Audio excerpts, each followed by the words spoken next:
I spent a year on a mission trying to create the most interesting video about CNC on the internet.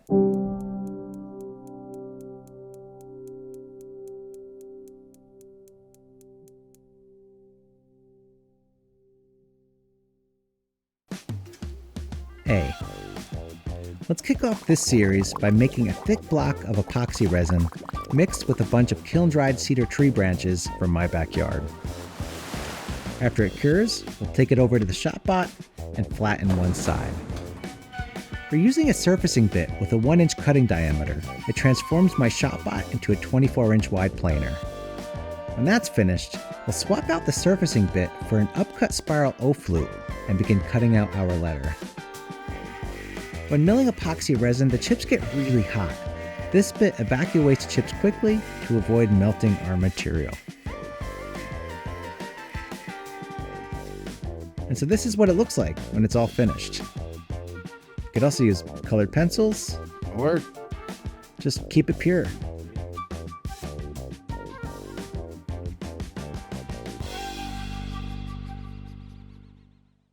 So I mailed a bunch of these letters to ShopBot to use in a trade show, and unfortunately, the letter A did not survive the trip home. And I believe what happened was the bark on the tree branches, well, they just kind of separated from the epoxy and the whole thing fell apart. So I need to remake it.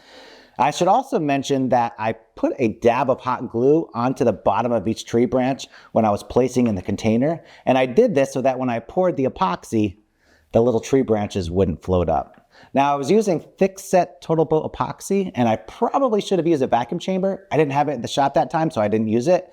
But still, it came out fine. There were no bubbles at all. And then finally, I used a 1-inch end mill to plane this whole thing down because there's really no other way to do it. You can't just place something like this into a planer because it'll probably come out looking like this.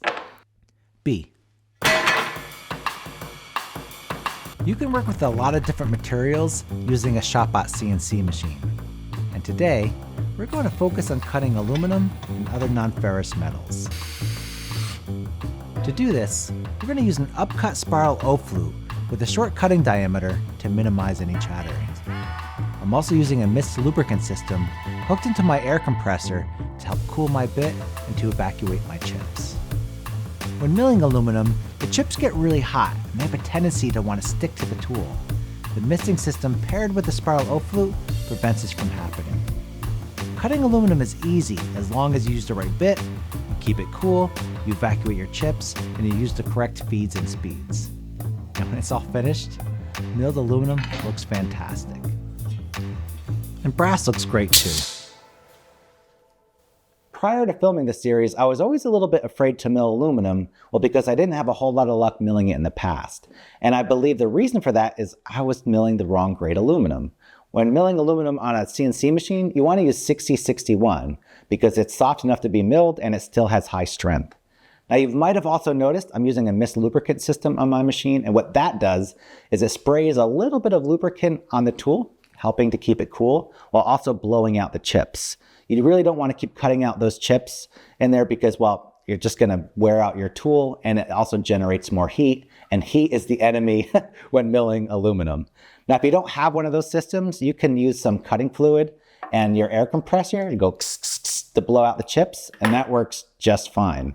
And just one more thing I want to mention, you probably want to cut your aluminum using a 1/4 inch or even larger bit if you have one. If you use an 1/8 inch bit, well, what tends to happen is the bit gets really hot, the aluminum sticks to the tool, it's no longer cutting, and then the tool breaks. I learned this when I was cutting a bunch of parts for BMW, and I broke like a ton of bits. C. Okay, for this one, we're going to use high density urethane, or HDU. This stuff carves beautifully. However, the real star of the show is this enormous 130-degree V-bit. And we're going to pair it with the Prism carving toolpath. Now, the Prism carving toolpath is like a V-carve, except that it's inverted, and the apex at the center of the letter is raised.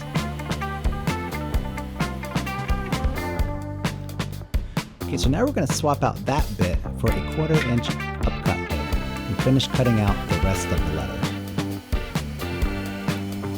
And finally, we're going to prime it, paint it, and finish it.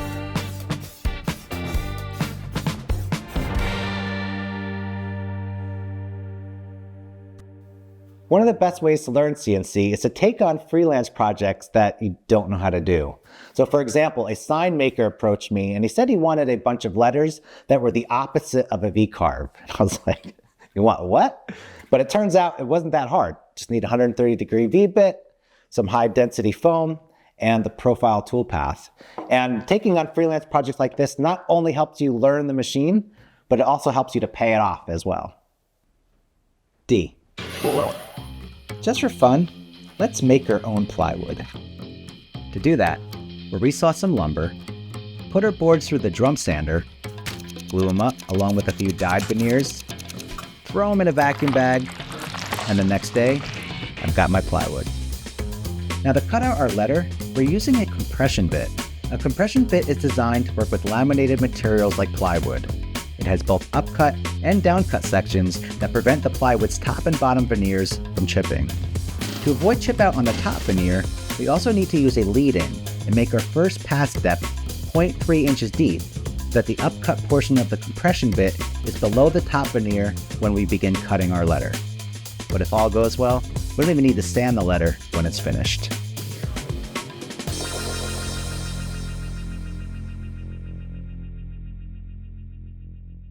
Now for the letter D, there isn't a whole lot that I want to talk about that I didn't already mention in the video. So instead, I want to take this opportunity to talk about an online CNC summit that I'm going to be hosting later this year. If you want to learn more about your CNC, whether you're a beginner or a seasoned expert, go on to ilovemycnc.com and sign up for our mailing list to learn more. We're going to have a ton of exclusive content from all different types of CNC operators and enthusiasts and businesses. We're going to have live panels and giveaways and all the good things. So again, if you want to learn more about your CNC, go to ilovemycnc.com and sign up. E. The ShopBot is more than capable of working with leather. Let's use some double-sided tape to adhere our veg tan leather to the spoil board. We're using a 2mm drill bit paired with an adapter to create the stitching holes for our letter. Each hole is spaced 5mm apart, similar to what you'd find if you used a traditional all-stitching chisel. Now, let's swap out our drill bit with a drag knife. A drag knife is basically a pivoting razor blade, but for this one, remember to turn off your spindle. Also, the drag knife gadget in V-Carve Pro makes it simple to create the perfect cutting toolpath.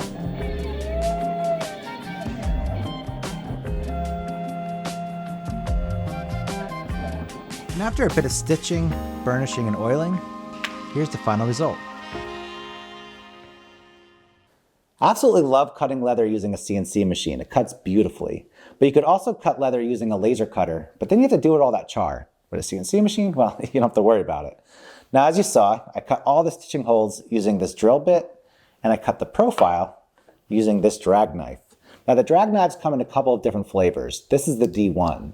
The D1 allows you to create intricate cuts on thinner materials like leather. Now, you could also get the D4, which isn't as intricate, but you can cut thicker materials up to 1/4 of an inch. So if you haven't tried using one of these, definitely check them out. They're a ton of fun. F. Let's use AI to generate a few images. We're looking for a woodcut lowercase f with skulls and roses. Well, it's not quite lowercase, but we can manipulate it, turn it to a vector, and mirror it. And if you haven't guessed, we're making a black and white lino cut. I'm using a 30-degree V-bit to carve our graphic into our linoleum block. It has a flat depth of 0.05 inches. Now let's swap out the V-bit for an end mill and cut out the profile of our letter. A lino cut doesn't have the same resolution as a photograph. It's more like a big stamp. When that's finished, we're going to apply some ink, roll it onto our stamp, and then we're going to put it through an etching press. I don't have one, so I'm sort of improvising here using a cold laminator instead. Finally, we'll reveal our image. The reason I like this project so much is that it showcases how you can use modern digital fabrication tools like the CNC machine alongside traditional art practices like printmaking.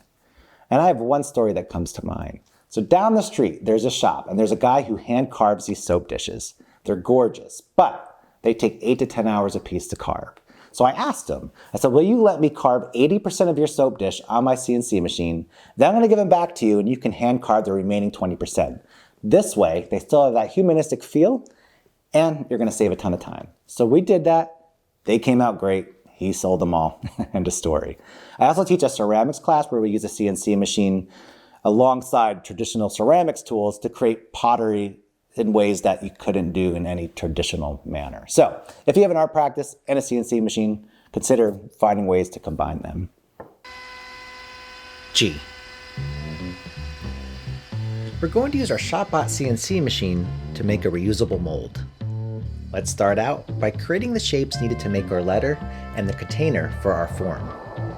I'm using a dust boot as cutting MDF makes a lot of dust. When that's finished, let's glue up our letter to make it a little thicker, and then we're going to prime it and apply some shellac. Next, let's create the outer container. To make our mold, let's mix it up and place it in the vacuum chamber to remove any bubbles. And now we're ready to pour it. And after waiting a day, well, we finally have our mold, and it looks perfect. For our first casting, let's try concrete, but it's important to know that you can cast lots of different materials. Concrete looks really good. You can also use resin or even soap. Jimmy DeResta says sometimes you go to school on the first one. Well, I went to school for a really long time and spent a ton of money on tuition, but I learned some lessons. Lesson 1, see these air bubbles? Well, you absolutely must use a vacuum chamber when using silicone mold.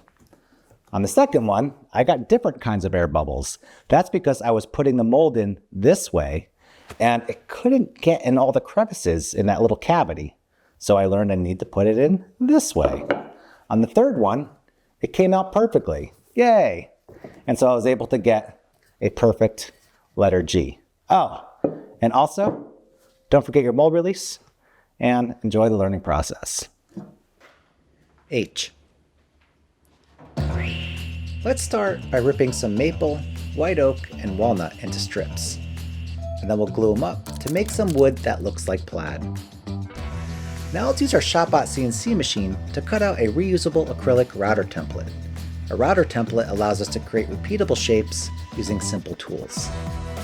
Next, let's position our letter exactly where we want it and trace the entire thing. Now we'll fire up the bandsaw and cut slightly outside of our trace line. It's all cut out, so we'll use some double-sided tape to temporarily adhere the router template to the letter. Almost done. Finally, shave off any excess material using a flush trim bit or pattern bit on your router. This will make our letter exactly the same shape as our router template.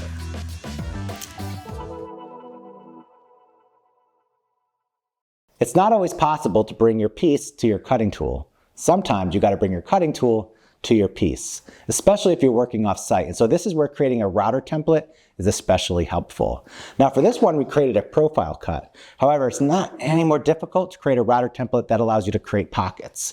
Now, if you have a piece that's too large for your CNC bed, you could actually create multiple templates, append them together to create larger works. Now there is one CNC called the Shaper Origin that allows you to bring a handheld CNC to your piece. I actually owned one for a couple of years. However, I found that it was a lot slower and more complicated than simply creating a router template. So I actually wound up selling the Shaper Origin after not using it for about a year or two. I'm writing some code that generates a grid of random triangles. Let's run the script and etch the vector it produces onto a pane of glass. But first, I'm going to mark the size of the glass pane onto the spoil board. Then we'll apply some double-sided tape and adhere the glass pane to that exact spot. This way, my etching will be right where it needs to be. We're using a diamond drag bit to etch the glass. If you zoom in closely, you can actually see the diamond. Next, let's turn off the spindle and create a quick engraving toolpath using V-Carve Pro.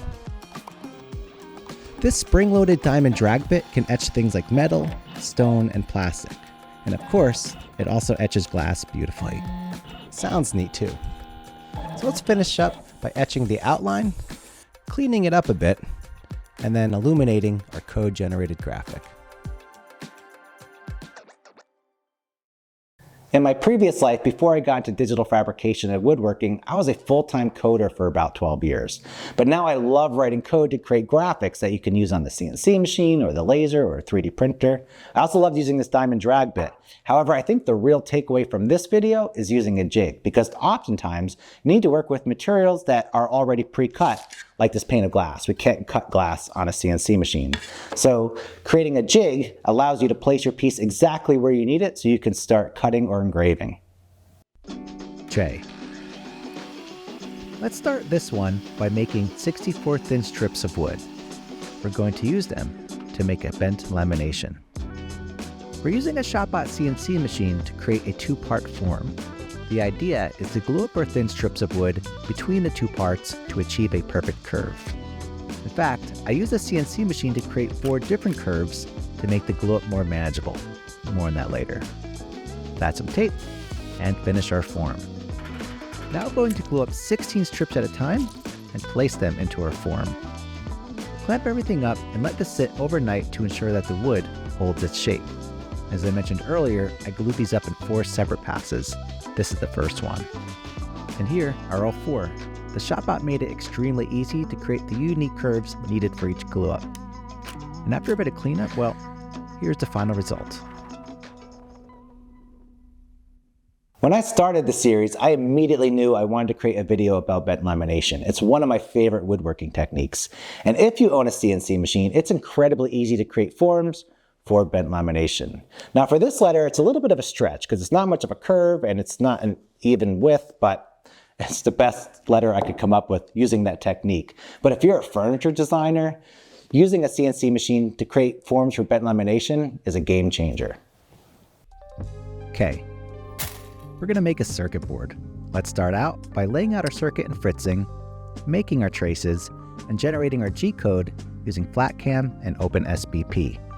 Next, we'll tape our blank down to our spoil board and insert a 30-degree V-bit into the collet. The V-bit's sharp point allows us to make tiny traces onto our circuit board blank. And when that's finished, we'll swap that out for a really tiny end mill to drill the holes out for the LEDs. And then we're going to use the same bit to cut out the profile of our letter. So far, it looks great. Now all we have to do is prime, paint the front, insert our LEDs, and solder them onto our circuit board. And once we plug everything in, well, it lights right up.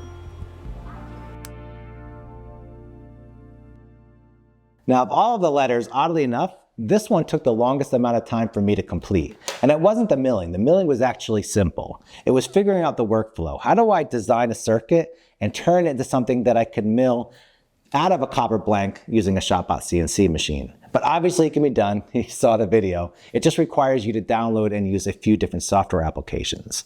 Now I know there are a few CNC machines that are designed specifically for creating circuit boards. The 2 that come to mind are one from Bantam Tools and another one from Carvera. However, if you want to create some simple circuits, you can definitely use a ShopBot CNC machine. It's a lot of fun. L. My friend is renovating an old home, and he asked me to recreate this original molding. So I traced the profile of the molding and used a molding toolpath in V-Carve Pro to create the form. And in just a few clicks, we have the perfect toolpath. When carving 3D forms, it's best to use a ball nose milling bit. We'll start by removing the bulk of the material using a few rough passes. We don't want to be too aggressive as we risk splintering our wood and ruining our piece. Fortunately, the molding toolpath takes care of all of this. Next, we'll run our finishing pass. And then we'll cut out the outline using a 1/4 inch upcut spiral end mill. And as expected, well, it looks just like the original molding. Now let's just finish it up by applying a coat of primer and paint. L. Now I already knew that the letter L was going to be a simple one. After all, it's just a square, right? And it just so happens I was sitting at my desk one morning and my shop landlord stops in. Now he's an accomplished craftsman, woodworker, and does a ton of restoration work. But today he came in stumped and he goes, "John, I don't know how I'm going to recreate this molding. I mean, I can't find the profiles needed to use with my shaper simply because they don't make them anymore. They're like 100 years old. Is that something your fancy machine can do? And I knew that Vectric had created the profile toolpath made specifically for this purpose. So after about 5 minutes of research, we were already cutting him by the end of the day. He had more molding than he actually needed. So it felt really good to help him out. And we'll start by painting some PVC and applying some masking. This will allow us to make a 2-color V-carve. To cut our pattern, we're using a 90-degree V-bit. We're going to pair that with a V-carve engraving toolpath. The deeper the bit plunges, the wider our line. PVC is easy to carve and can withstand the outdoor elements, making it a perfect material for making signs. Next, we're going to use a 1/4-inch upcut end mill to cut out the profile of our letter. And when that's finished, we'll remove the tabs using a flush trim bit. Now we'll apply our second color. The masking we applied earlier protects the darker paint underneath. Once we peel off our masking, well, we'll have a detailed 2-color V-carve with crisp edges.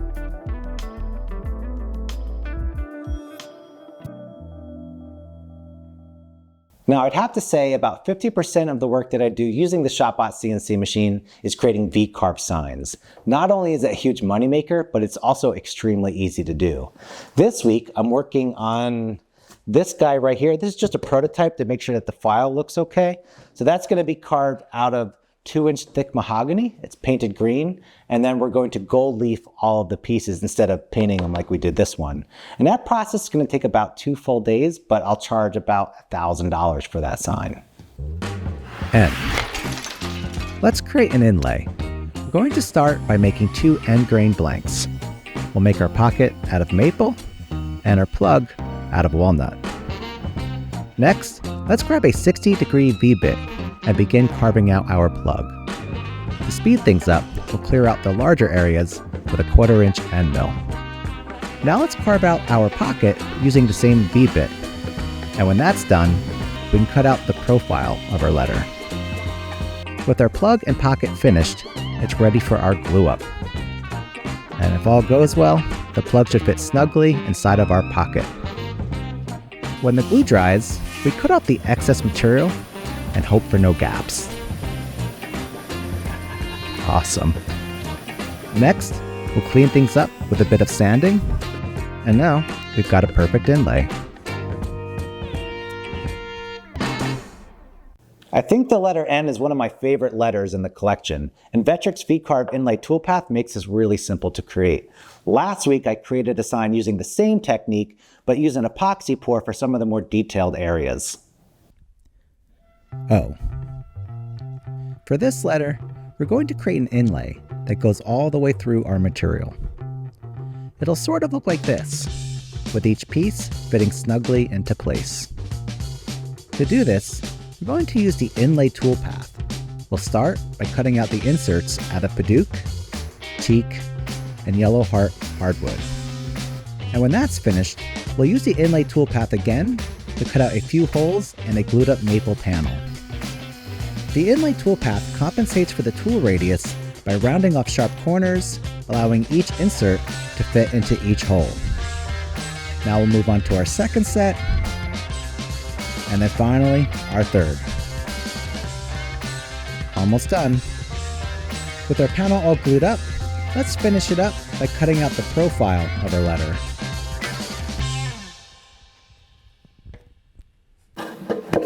So I don't have a whole lot to add to this one, but I did want to mention that the CNC Summit that I'll be hosting later this year, well, it's free, but there will be an opportunity to purchase an upgraded pass for some additional perks. And if you're watching this and you're thinking, hey, I'd like to speak at this summit, or perhaps you know somebody that might be a good fit, or you want to suggest a topic, please reach out to me in the comments below. P. Let's explore what we can do using a plotter pen with our ShopBot CNC machine. To set things up, we'll insert a mini Sharpie into the bottom of the shaft and a weight into the top. The weight applies pressure on the top of the pen to help us to achieve a consistent mark when drawing.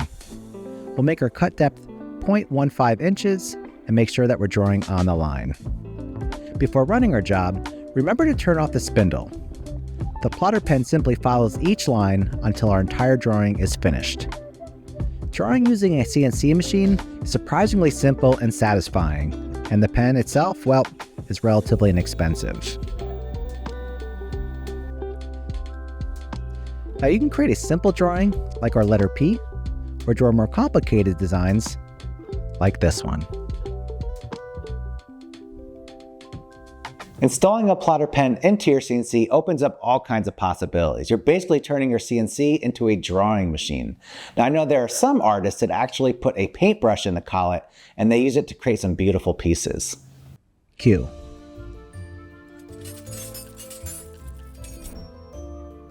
Today, let's make a lithophane out of corian. We'll need 3 bits, an 1/8 inch ball nose, a 1/16 inch ball nose, and a 1/4 inch end mill. I'm using a spire to carve out our lithophane. Our photograph will emerge when backlit. Let's start with a 3D roughing toolpath to remove the bulk of our material using an 1/8 inch ball nose. For our 3D finishing toolpath, we'll use a 1/16 inch ball nose. And then, we'll cut out the profile of our letter using a 1/4 inch end mill. I also created a walnut backer to house our LED lighting strip. And finally, let's glue it up and see how it looks.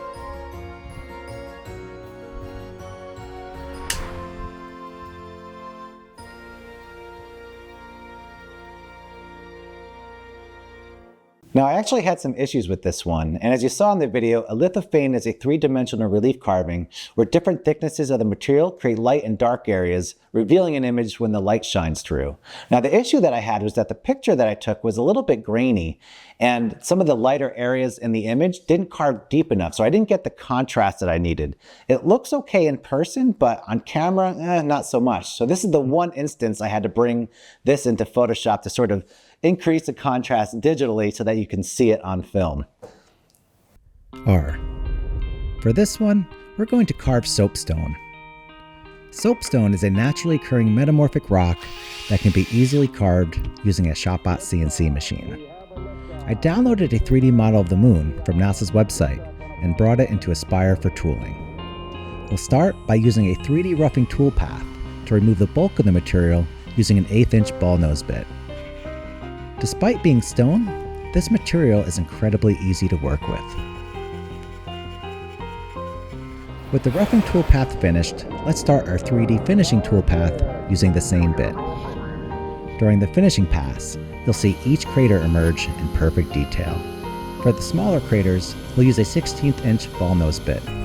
And now, we'll finish it up by cutting out the profile of our letter.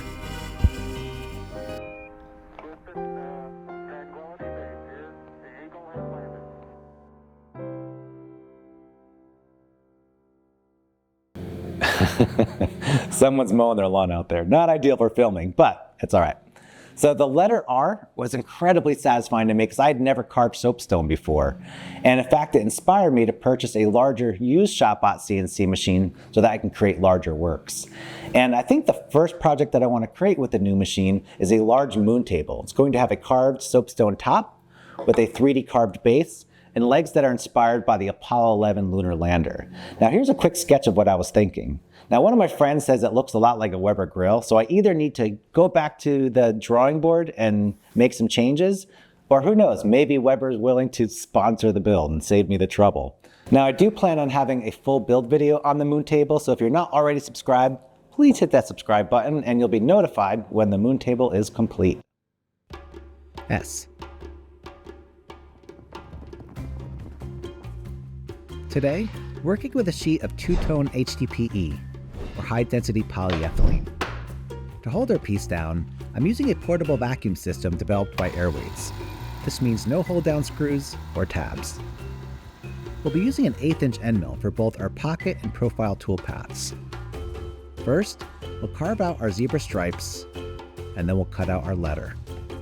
HDPE is a lightweight, durable plastic that is resistant to UV radiation, can withstand harsh weather conditions. It's also incredibly easy to mill using a ShopBot CNC machine. We'll finish this up by cutting out the profile of our letter, turning off our vacuum system, and admiring our work.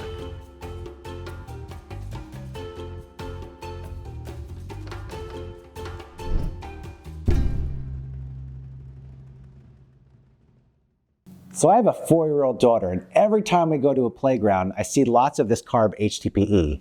And the reason they use it at playgrounds is because it's weather resistant, it's durable, and it comes in a lot of varieties and colors. However, I want to give you one tip. If you're going to be carving into this stuff, make sure that you have a really sharp bit, because if you have a dull bit, you're going to get these little weird fuzzies that you have to sand off later, and that's a big pain. I also wanted to plug the Airwaits portable vacuum system because this system is so well designed and it comes in a lot of configurations and sizes. So if you haven't checked them out, I'll put a link to their website in the description below. T. Let's make an inlay using some black Corian and mother of pearl. We'll be using this tiny 16th-inch end mill for most of our project. Let's start by cutting out the pockets out of our black Corian. And then we're going to cut the profile of our letter using a 1/4-inch end mill. Next, we'll use this template that I created on the ShopBot to help us batch out 25 tiles at a time. Apply a dab of CA glue and affix a tile to each square. Mother of pearl is surprisingly easy to cut using our tiny end mill. I use the same bit for all 106 tiles. Then, let's drench each template in acetone to help loosen the CA glue. And once you glue in all the pieces and clean things up, well,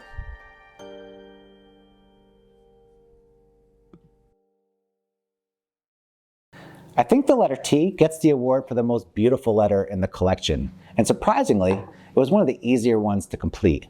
Corian cuts and carves beautifully, and surprisingly, mother of pearl does too. Now, if there's one thing I wish I researched a bit more, I had to use acetone to remove these pieces, and I don't really like using acetone. It's extremely caustic. So if you know of another solution that would work just as well, please reach out and let me know. U. G10 is a high-pressure fiberglass laminate. It's the most abrasive material that I've ever worked with. We're using it to create a simple letter, but with a twist. For this one, we'll need a mask and adequate dust collection. This stuff is nasty, tough as nails, and it loves to eat bits. And as promised, well, here's the twist. Let's scan our clay model using this fancy 3D scanner that I'm borrowing from my friend John. Then, we'll bring our scan into Aspire for some double-sided milling. When that side is done, we'll flip it over using the dowel method and then attack the other side. I'm using a 16th-inch ball nose bit and a finishing toolpath to carve the twist. And now, we'll slice it up, glue up the pieces, sand it, and then do some sculpting to blend it all together.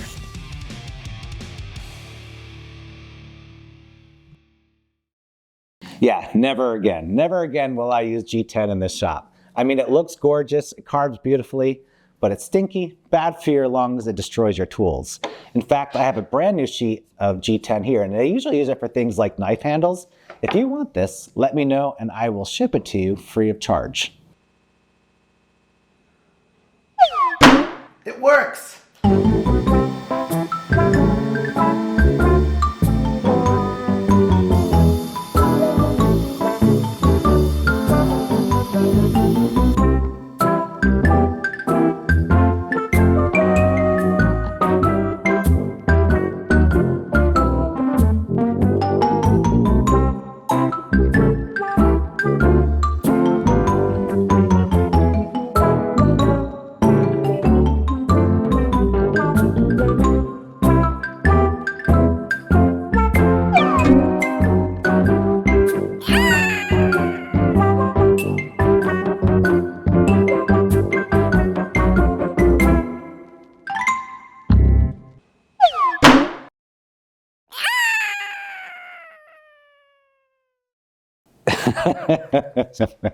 I really loved making this one. It was so much fun. And it shows yet another example how you can use CNC technologies with other disciplines like Arduino, electronics, or robotics.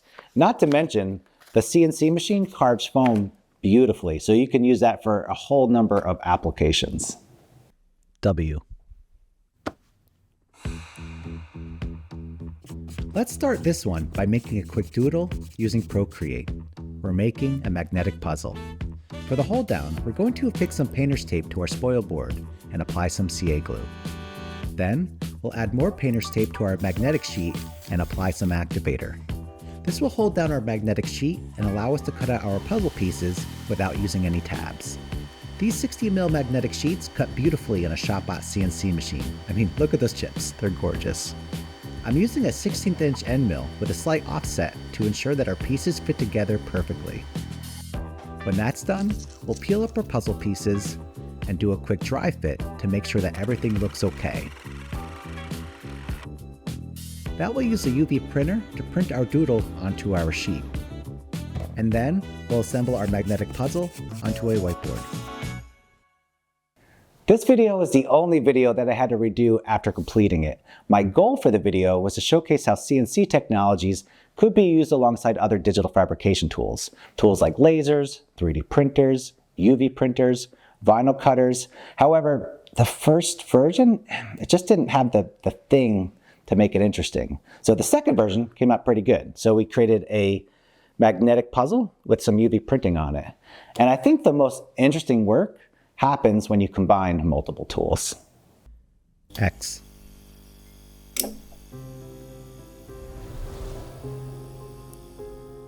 This is die bond. It has a polyethylene core sandwiched between two thin sheets of aluminum. One side is white and the other side is metallic. While die bond is typically used to make signage, we'll be using it to create a multi-layered design. I'm using a 16th inch end mill to cut out our shapes.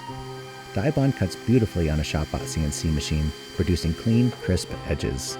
It's also inexpensive, lightweight, rigid, and weather resistant. And obviously, it won't dull your cutting tools nearly as quickly as milling solid aluminum. Now that our 4 layers are cut out, it's time to do our glue up. And here is the final result. To wrap things up, let's add a bit of projection mapping to bring our design to life.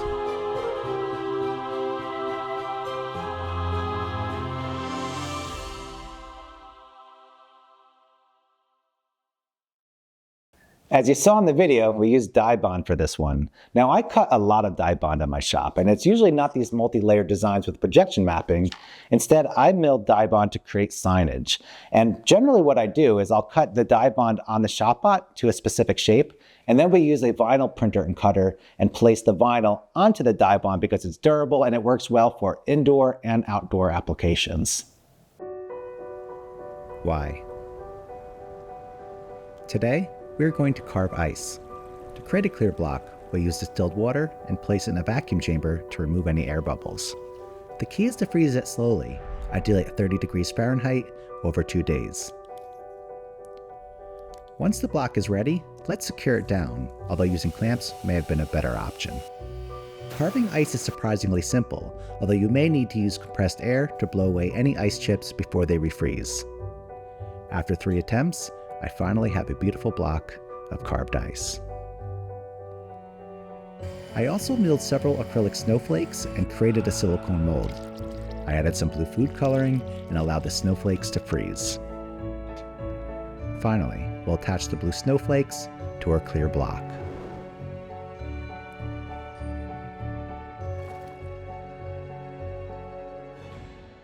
So I scheduled the filming for the letter Y during the coldest week of the year, and it was perfect. It was like 16 degrees that morning. And the idea is I turn off all the heat, open the windows, have everything all set up. And once I got my clear block and I brought it to the shop, well, I walked in and it was like 74 degrees. I'd forgotten to turn off the heat the night before. So I frantically put it on the machine, and in about 15 minutes, I'm carving the letter and I'm trying to film and the whole thing's melting and I'm trying to hold it into place. But in the end, I guess it came out all right. I should also mention I created these molds for the tiny blue snowflakes. And that was because I knew that was going to carve. It was going to take forever to carve. And plus the ice was so thin, it's probably too brittle.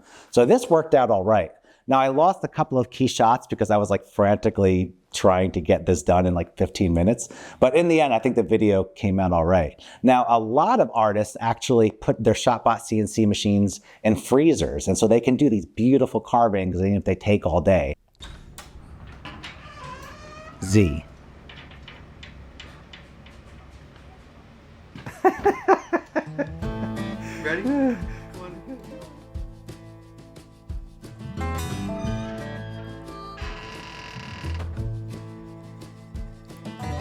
Today, I'm working with Jimmy DiResta.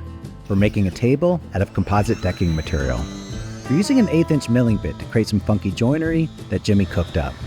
Composite decking, made from recycled materials, cuts beautifully on a ShopBot CNC machine. Now we'll use a 90-degree V-bit to carve the ShopBot logo on the top of the table. We'll trim things up, and then we'll add a few countersinks and assemble all the pieces. Honestly, working with Jimmy to shop was the highlight of my year, and it feels like the perfect way to conclude this series. So thank you, Jimmy, and thank you, ShopBot. So working in Jimmy DiResta's shop was kind of a surreal experience because I've seen most of his videos, and when you walk into his shop, it's like a museum of his entire YouTube channel. And I used to think that Jimmy sped up his videos while he was editing them. It turns out that's not true. That's literally how fast this guy works. You know, as I'm trying to set up a camera, there's already sawdust flying and machines going, and he's already on to the next step. But we had a blast. And if you know Jimmy, he's a really nice guy. He's inspired an entire generation of makers, and he's super talented. So thank you, Jimmy.